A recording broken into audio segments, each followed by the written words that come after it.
Down there, life continues. The traffic is awful, stocks go on trading, and Star Trek is still showing.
Good day to you, grade 8 learners. Welcome to today's Natural Sciences lesson brought to you by the Gauteng Department of Education. My name is Dabezinhle Dliwayo, and I hope I find you well. Right, in our lesson for today, we want to look at adaptations, and we're saying this is still to do with our ecosystems. So we want to see how our animals and our plants get adapted for life. Right, so we're saying at the end of the lesson, you should be able to define adaptation. Right, so this is one of our objectives. And then you should be able to name the 3 types of adaptation, right? And also you should be able to explain these 3 types of adaptation. And then you should be able to give examples of adaptations in plants, in animals, as well as our predators, right? And then also you should be able to explain the adaptation strategies, right? And we are going to focus on the 2 main strategies, that is mimicry and also camouflage. I'm sure we are familiar with these terms. Mimicry, think of imitating somebody. People like to mimic other things, and the camouflage, normally we associate this with our uniformed forces, their uniforms. We normally call it a camouflage, isn't it? For some reason. So we want to talk about these adaptation strategies in our lesson for today. Quite interesting concepts there. And then we want to explain how animals become extinct. Okay, and we're saying this is linked to the process of adaptation. So there is a relationship, adaptation, extinction, and we're going to establish that that relationship there. And then, last but not least, we're going to give examples of animals that are extinct. And I believe by now you have basic idea of some animals that are actually extinct. So we're just going to name just a few.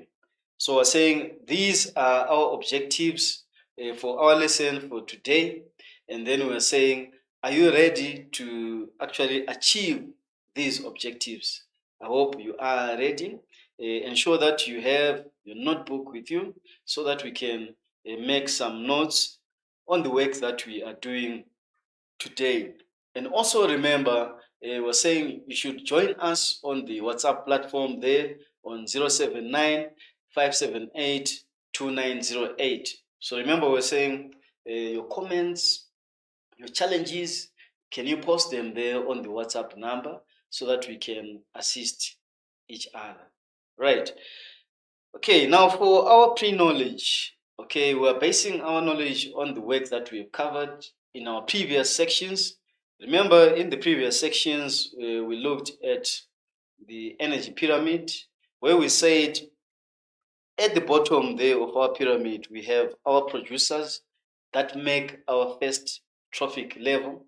And then we said energy is going to be transmitted from that trophic level to the next trophic level. And we're saying only 10% of the energy that is absorbed by our producers is transmitted to the next trophic level, and then 10% to the next, and so on, right? And we're saying this is happening in our ecosystems. And we're saying in the same vein, our ecosystems, they provide food, they provide water, they provide light, they provide shelter for all the organisms that live in the ecosystem, right? So we're saying for an organism to be able to attain food, for an organism to attain water, to attain light, to attain shelter, we are saying your organism has to be adapted. Right, I'll put this word down. This is our slogan for today. Our organism in our ecosystem has to be adapted. So we're going to explain that term. It has to be adapted to the conditions for it to be able to get enough food, for the organism to be able to get enough water, for the organism to have shelter, for the organism to make its own shelter. We are saying the organism has to be adapted in its particular environment. And remember that we have different types of ecosystem. We have the desert, we have the marine, we have the savanna. Okay, so depending on where your organism is living, we're saying your organism has to be well adapted to live in that specific environment. And if the environment happens to change, we're saying the organism also has to change with the environment so that it can continue living. All right, I'm just giving you the highlights of our lesson for today. Okay, and I'm saying I hope you are ready for our lesson. But now, as usual, according to our tradition, we're going to start with a small baseline assessment, right? And this assessment is based on our previous lessons, right? And I hope you are ready for this assessment. Okay, for this part, I'm going to give you 5 minutes.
Right, welcome back.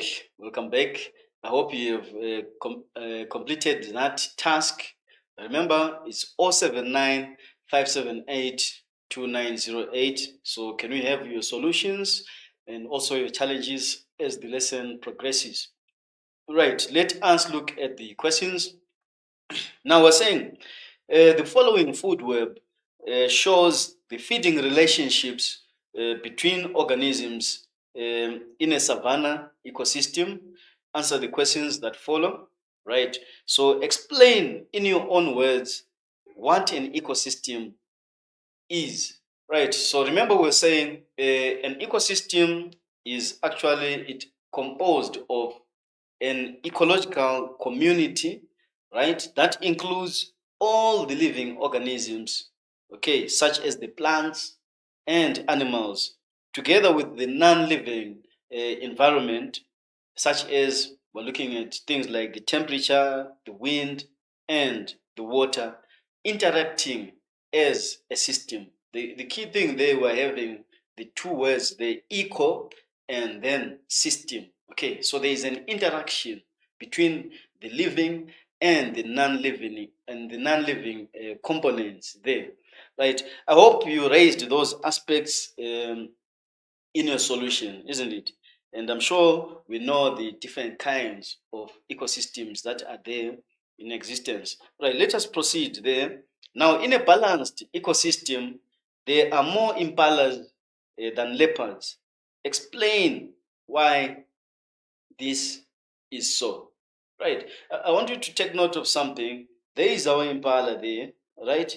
And it is eating what? It is eating the shrub or the grass. So the grass, the shrub, those that are ate by the impala, they are at the bottom of our energy pyramid. Remember that? And therefore, we go up our energy pyramid there, the second trophic level, which marks the position of the impala as our primary consumer, right? And then let's look at the position of the leopard. The leopard is above the impala there, which makes it there a secondary consumer. It eats the impala. So now we're saying, why should there be more impalas? Remember our energy pyramid. Okay, so we're saying basically the impalas are our primary consumers, and we're saying only 10% of the energy that they consume is transmitted to the next trophic level. Okay, they transmit only 10% of their energy, that is to the leopards. Okay, so now we're saying there need to be more of the impalas. Looking at the energy that is transferred to the next trophic level, we need to have more impalas so that we ensure that the leopards are going to be supported in terms of food. Okay, so the other thing we were saying, if there is a few impalas, imagine what will happen to them. They will be wiped out by the leopards because of their demand for food. So we're saying if there are few impalas, it means they will be also in danger of extinction because they are going to die out as the leopards finish them. Oh, all right. So always remember your energy pyramid. Okay, only 10% energy is being transferred to the next trophic level. So what is consumed has to be more than the consumer. Right. I hope you are getting those points there from our solution. Right. The last part there for our baseline was saying due to wildfires, a large number of shrubs, trees, grasslands are destroyed that form part of the mentioned ecosystem. Explain how this destruction will influence the ecosystem. Right. So how will this influence our ecosystem? The moment you ban the producers, it means now the consumers are going to suffer because they do not have a source of what? Of food. So there will be no source of food for our primary consumer, and we're saying most probably they will die out because they have no food. Right? And then also it means the secondary and the tertiary consumers will in turn suffer because their source of food, that is the primary consumer, is going to die out, isn't it? So we'll have that chain effect on our ecosystem. It will lead to an imbalance of our ecosystem. Right. I hope you're able to get those points. Right. So now we want to progress to our work for today. That is adaptations, and I hope you are well geared for our lesson and ready for our lesson. Right. We're going to start by defining a few terms. The first term we want to define is adaptation. Right. Adaptation. We're saying this is a feature or appearance that makes a plant or animal well suited to survive in its environment. Interestingly, there, I want you to make note of the term there, survive. So, in other words, we're getting this thing. Adaptation is essential for survival, right? We'll talk more about this in our lesson. So, for now, let's hold that thought. And then we're saying, we talk of camouflage, right? We're saying camouflage now is the blending in to hide from prey or predators, right? With the surroundings. We'll talk more again. Remember, we said camouflage, normally the easiest camouflage we think of is one for the military, isn't it? When the soldiers are there in the bush, you cannot even see them, you just see the grass. Okay, so they are blending in with their environment. So we'll talk about this in our lesson today as respects to adaptation under adaptation strategies. And then we talk of mimicry, right? This was saying it's imitating something or trying to look like something else. Okay, so we have an organism which tries to look like some other organism of which it is not. I hope it is making sense. Right, I'll give you examples pertaining to that in our lesson for today. And then the word extinct, I believe we're not meeting this for the first time. Okay, when we say something is extinct, it means it no longer exists. No matter where you go under the sun, you will never meet it. It does not exist. Right, so these are the terms that we are going to meet as we progress with our lesson. Right, so we want to talk about adaptation. Right, we're going to start with some words from this great man who once lived called Charles Darwin. I believe you have met him in your history studies. Can we go over his words? I want you to take note of something from what he said. He said, it is not the strongest of the species that survives. Remember, I said, mark this word, survives.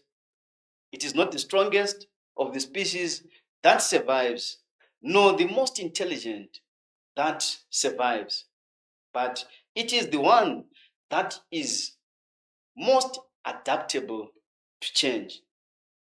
This is our word of interest for today.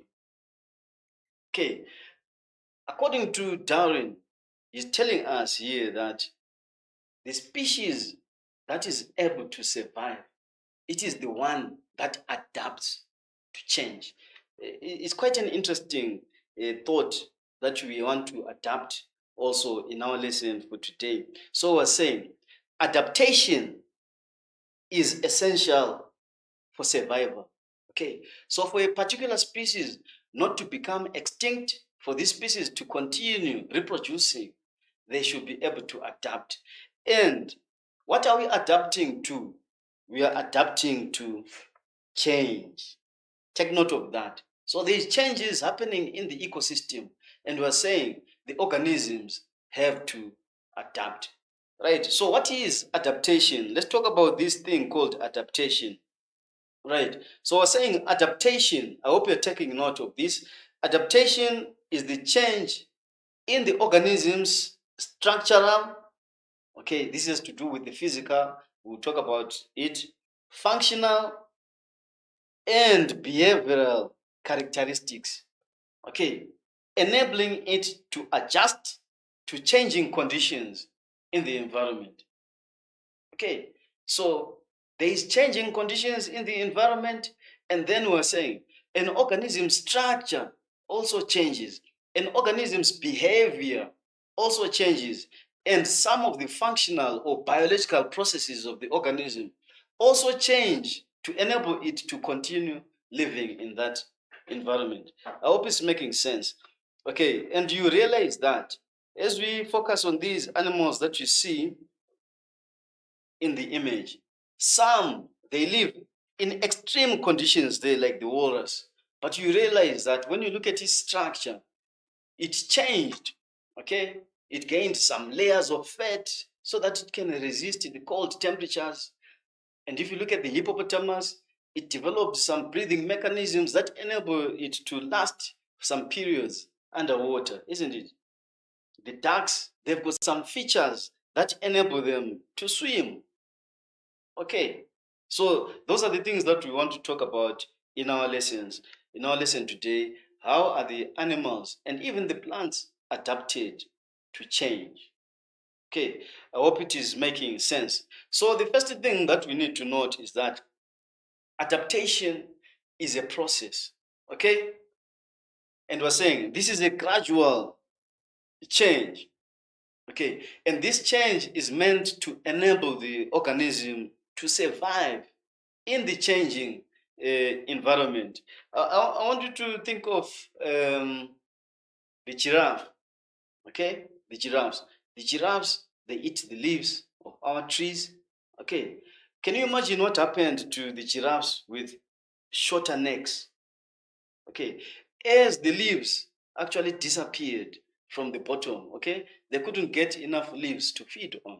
And you realize that as time went by, it is only the giraffes with the long necks that could actually survive and reproduce, okay, because they can reach the top of the trees without competition.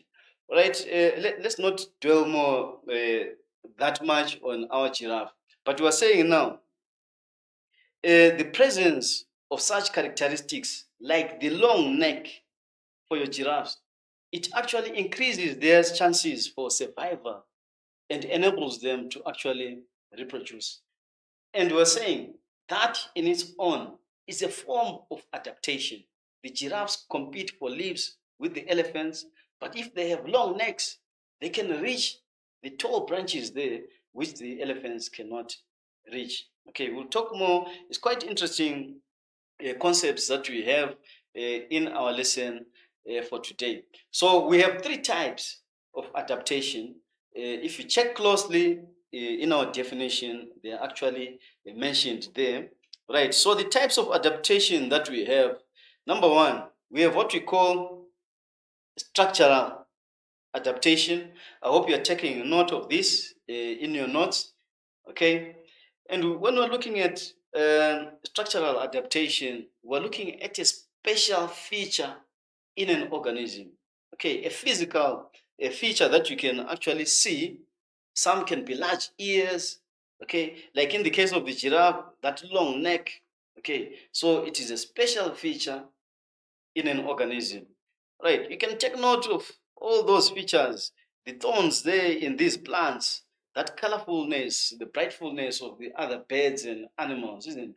Those they make part of the structural adaptation, and they play an important role for the survival of our species. Okay, and then we have what we call functional functional adaptation. This is to do with how a body actually works, and it can involve the biological processes that take place in an organism's body. We will talk more about them as we progress also in our lesson. And then, last but not least, we have a behavioral adaptation. Okay, and you were saying this actually controls how an organism acts. Okay, so I'll give you examples of behavioral adaptation. Right.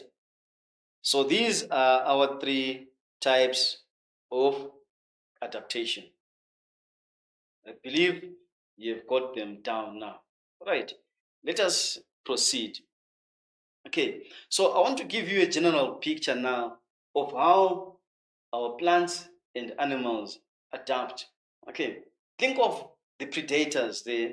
Okay, the predators generally, when you look at them, they have got eyes here in the front of their heads. Why do they have the eyes in the front of their heads?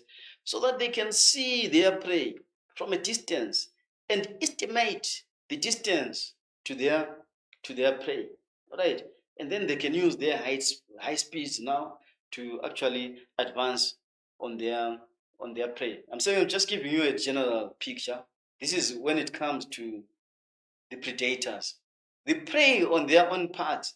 They also have got their own strategies on how they can avert danger. Okay, how to hide from danger. We'll talk about them also in our lesson for today. And then when it comes to plants, the plants are also adapted to live in their environments. Think of plants that live in water. Think of plants that live in deserts where there is little or no water, but you still find them. So they have to develop strategies for them to actually survive in those climates. Okay, think of the water lily there, that the one that you see there in our image there. Look at how flat it is, and it can float on water there, isn't it? And it possesses many pores. We know that most of the pores, when it comes to plants, when we study our photosynthesis, they are on the underside of the leaf, right? But now, because these are floating on water, it means most of their pores, which they need for photosynthesis, are on the top side. Okay, so we're saying these are some of the adaptation strategies that these plants and animals develop so that they can survive. Okay, I hope that is making sense. And now the biggest question we can ask ourselves, why adapt? Okay, remember we said when we look at our introduction there, what did we say? We said that adaptation is essential for survival. Okay, so if you do not adapt, you die. All right. So we want to consider animals that actually live in extreme environments, in harsh conditions.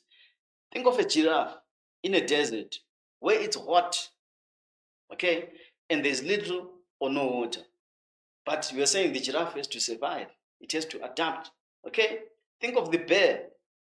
Okay, they live in extremely cold temperatures, but they have to adapt. Okay, so that they can continue to live and also to reproduce. Right, we will talk more, especially when it comes to the camel, as our lesson progresses. Right, but when you look at the bear there, you're going to realize it has got so many features that enable it to live in its environment. If you look at its thick white fur there, it's thick so that it can actually keep off the warm, the cold, isn't it? So that it keeps warm. And also it's white, it's matching its environment for it to be able to attack its prey. And look at the size of its ears there. Have you ever noticed that? The bears have very small ears. And we're saying, why is it so? This is actually to ensure that it minimizes the loss of heat so that it stays warm. Okay, and you look at the size of its paws, they are large. Okay, so that when it walks there on the snow, its weight is distributed on the snow there. Okay, so there are some features that we will talk about, but as I said, for the camel, we will focus it in an activity in our lesson for today. So we're saying, why adapt? It's either you adapt or you die. Adaptation is essential for the survival of the species. Right. I hope it is making sense. So now let's look at the types of our adaptation one by one. And at this stage, I'm going to give you some small minutes for you to take down these notes. All right. Let's start by looking at our structural adaptation. Okay. Right. We said the structural adaptation has to do with the physical. appearance of an organism. Right, let's look at a typical example, our giraffe, which we have been talking about, with the long necks there. Okay, we're saying if you look at the giraffes, our giraffes have to compete with the elephants for the leaves of trees, right? And so you're going to realize that gradually, we said our adaptation is a slow process. Gradually, their necks have grown longer. Okay, over many years, their legs have grown longer. And this has enabled the giraffes to reach the leaves where the elephants cannot reach, and therefore ensuring that they get sufficient food for them to continue surviving. Right? I hope that makes sense. Okay, and then we proceed to the next, functional adaptation. Okay, now when we're talking of functional adaptation, we're saying a species may have a special way of carrying out its life processes. Think of one of the life processes that we know of, that is reproduction. Okay, look at that species there. We're saying some species now they may produce eggs. Okay, and now if we look at the eggs have got hard shells, right? And what do the hard shells do? They protect the embryos from harsh environments. Okay, and therefore this ensures a safer way of reproduction and therefore ensuring survival. We're saying this is functional adaptation, right? Another example of functional adaptation, you can think of penguins and birds. I believe we all know penguins. Okay, both these creatures have got wings, but if you look at the penguins, their wings are now used to swim in water, but the wings for the birds are used for flying. Okay, so these are typical examples of functional adaptation. And remember, we said in functional adaptation, this may involve biological processes within an organism. Think of snakes. The snakes produce a venom, that poison. When they bite a prey, the prey dies. Okay, so that is the functional adaptation as well, a typical example. And think of mosquitoes. Hey, most of us don't like mosquitoes. Let's hope they were not there at night. Right. So we're saying the mosquitoes, the moment they bite you, okay, they are going to release chemicals that actually prevent the clotting of your blood so that they can just continue sucking your blood joyfully with no stress. Okay. So those are some of the examples of functional adaptation in what in animals. I hope you're taking note of that. And then the third one we spoke of is our behavioral uh, adaptation, right? And we're saying an organism can have special behaviors. That is the manner in which an organism can act. It can act instinctively, okay, or it can be learned, right? Think of the birds there. The birds, they make safe nests, okay, for protecting their offspring. That is a behavior, an instinctive behavior, isn't it? And think of the desert animals. And we're saying most of these desert animals, they go underground during the day to avoid the hot sun. Okay, and then they're active at night. The proper word that we use for animals that are active at night, can you take this down? We say that they are nocturnal. Okay, these animals are nocturnal. They are very active at night. I believe today we've learned some words that we can be going around talking about nocturnal. All right. So if you're active at night, this is a nocturnal creatures, and we're saying this is a behavior which they have adapted for them to survive in those hot temperatures in the desert, right? I hope this is making sense. So we have summarized our types of adaptations, okay, the structural, functional, as well as the behavioral adaptations. Right. Now, that being said, I'm going to give you a small activity. This is based on the giraffe. Remember, I left the section on the giraffe that side. So we want to see how our giraffe is adapted. You're going to read this paragraph and then answer the question there. Right, so I'm going to give you 5 minutes to do that.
Right, welcome back. Welcome back. Remember, we said 079 578 2908.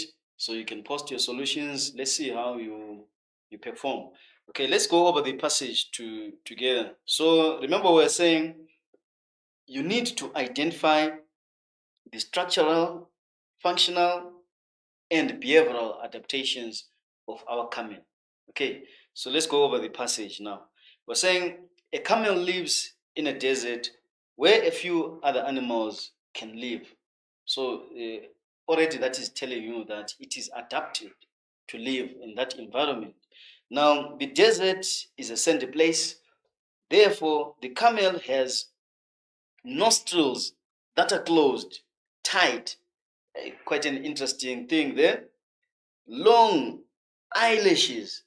Okay, already you can tell when we're looking at these are physical structures of the body, isn't it? All right, long eyelashes that the sand cannot get into.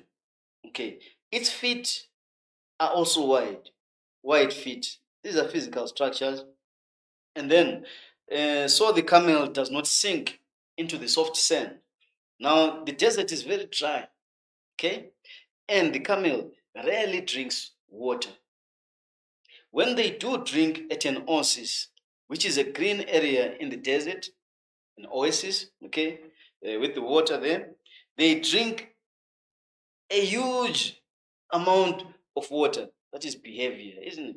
And then the fatty hump on the camel stores food, which can be changed into water when the food gets used up. Right. So I want you to take a look at your solutions. Let's go over them together. Right. We want to look at the adaptations of the camel. Right. Number one, structural. Which ones did you identify there? Closed nostrils.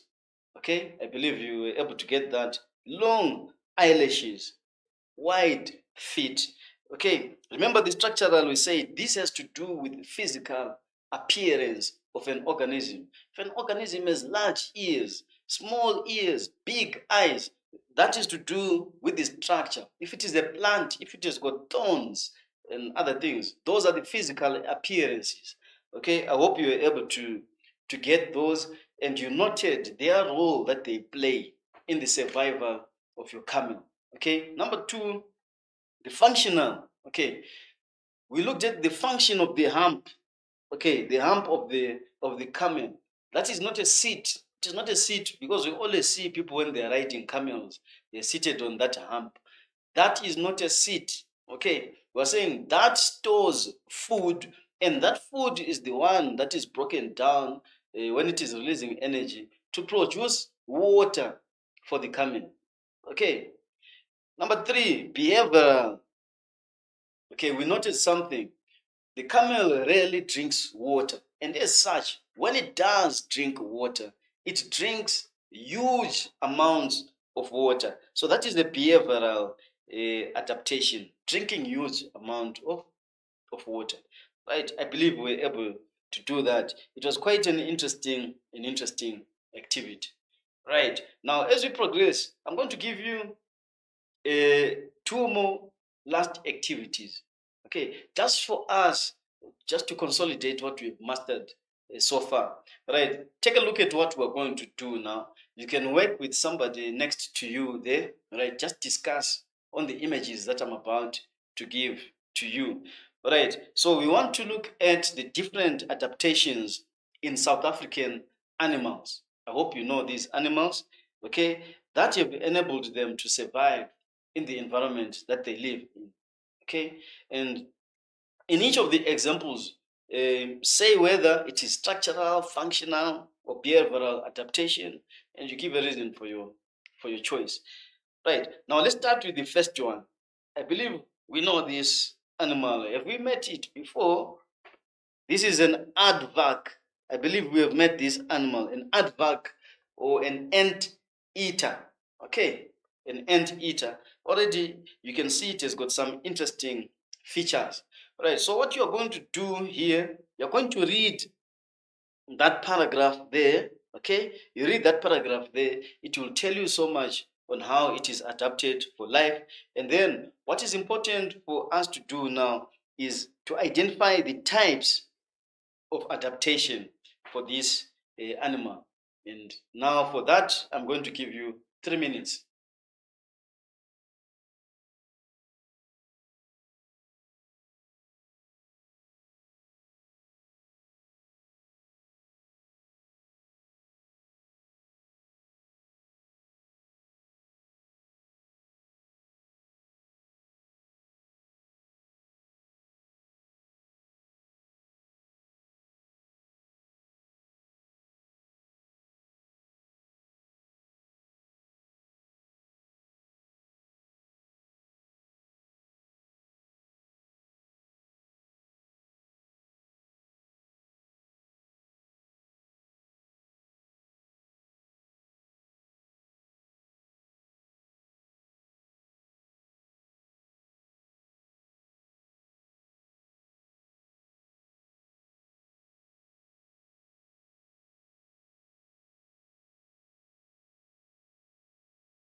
Right, welcome back, welcome back.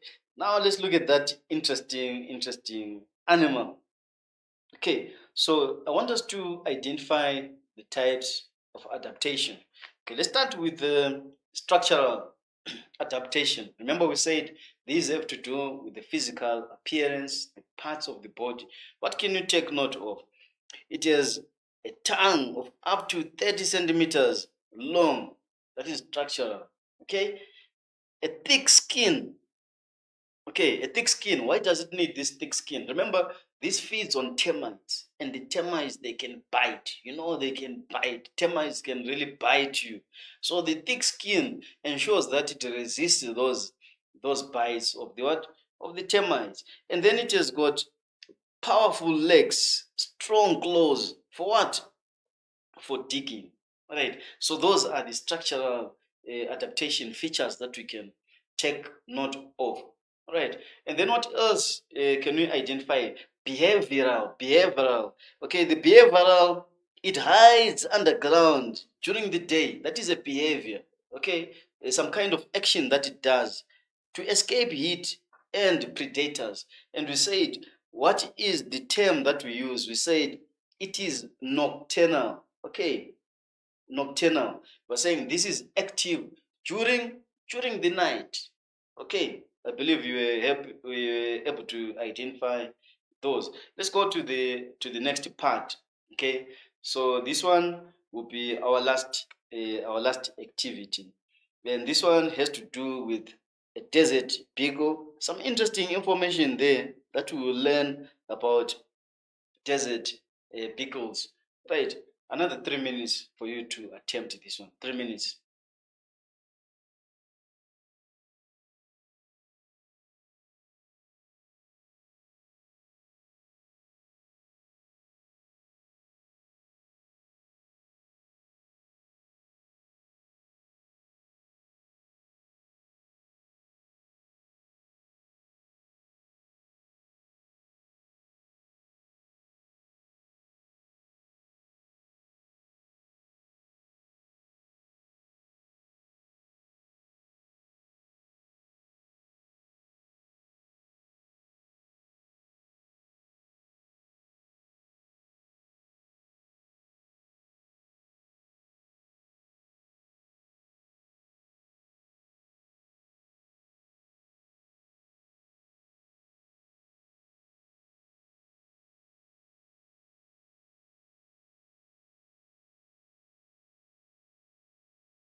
Right, welcome back. Welcome back.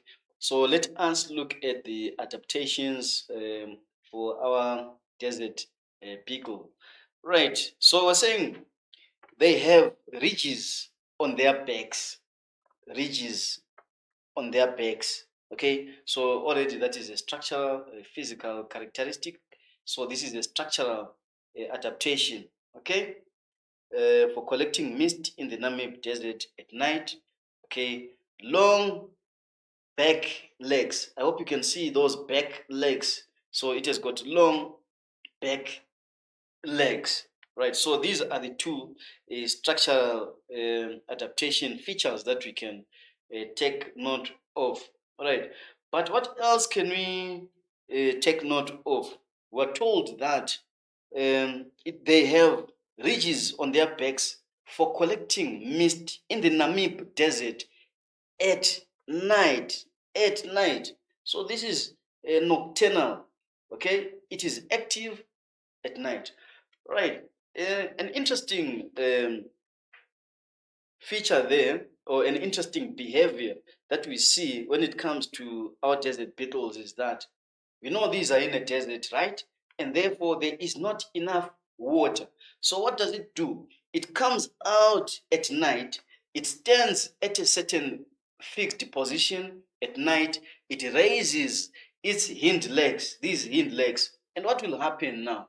The mist is going to condense, On top of it there, when the mist condenses, we know condensation, vapor changes to water, to liquid water.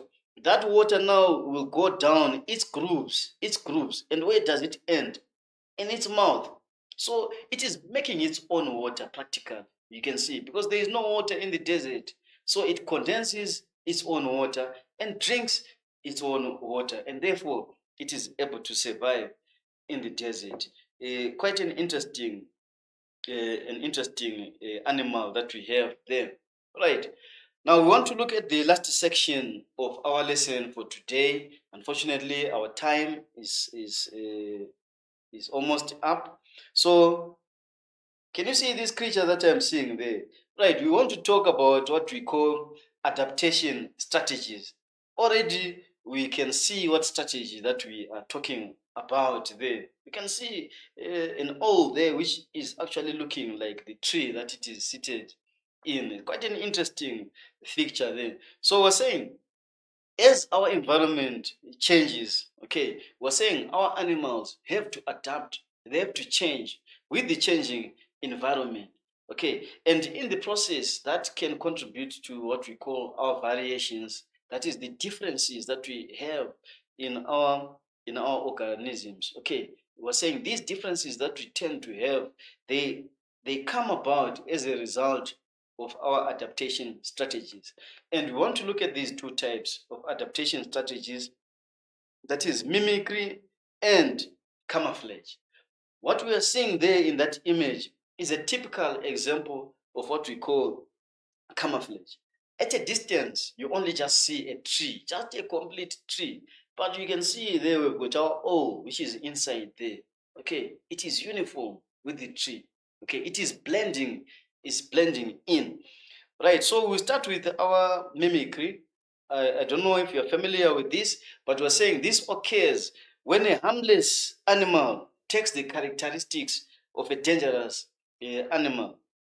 For example, if you look at this is just a harmless animal. But if you take a closer look at it, it has taken the shape of a scorpion.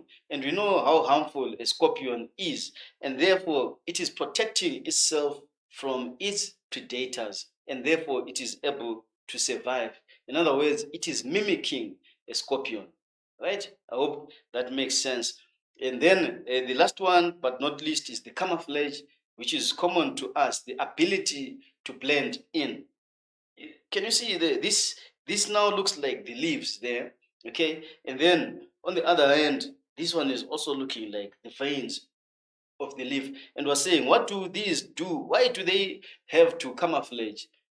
The predators, they do it in order to sneak on their prey, okay? And then the prey, they do it to hide from their predators. These are some of the adaptation strategies that we want to talk of. And we're saying, if an animal fails to adapt, it dies, it becomes extinct. And we say extinction is a process whereby an organism ceases to exist.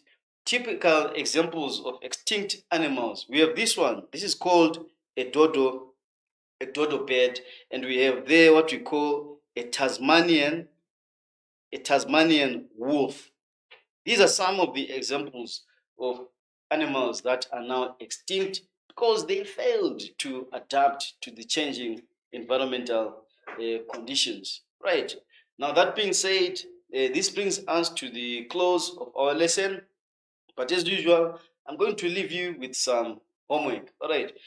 For this first part, I'm just going to give you 1 minute for you to take down these questions. 1 minute.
Right. Welcome back. Welcome back. I hope you were able to take down those questions. Right. So now, what we're going to do now, we just want to sum up what we have done in our lesson for today. Right. Remember, we looked at the three types of adaptation. That is structural, which refers to the physical part of an organism. You can talk of the white fur in polar bears, or the thick layer of fat when it comes to seals in cold climates. And we talk of the behavioral adaptation. This is the way in which an organism acts. Think of cold-blooded animals, right? They actually bask in the sun, okay, when it is cold. And then we're saying functional. We spoke of the biological processes that organisms can undertake. Think of the venom that actually a snake uses to kill its prey. So these are some of the adaptation strategies that we actually mentioned in our lesson for today. And we're saying this marks the end of our lesson for today. I hope you found the lesson quite informative. Till we meet again, God bless you.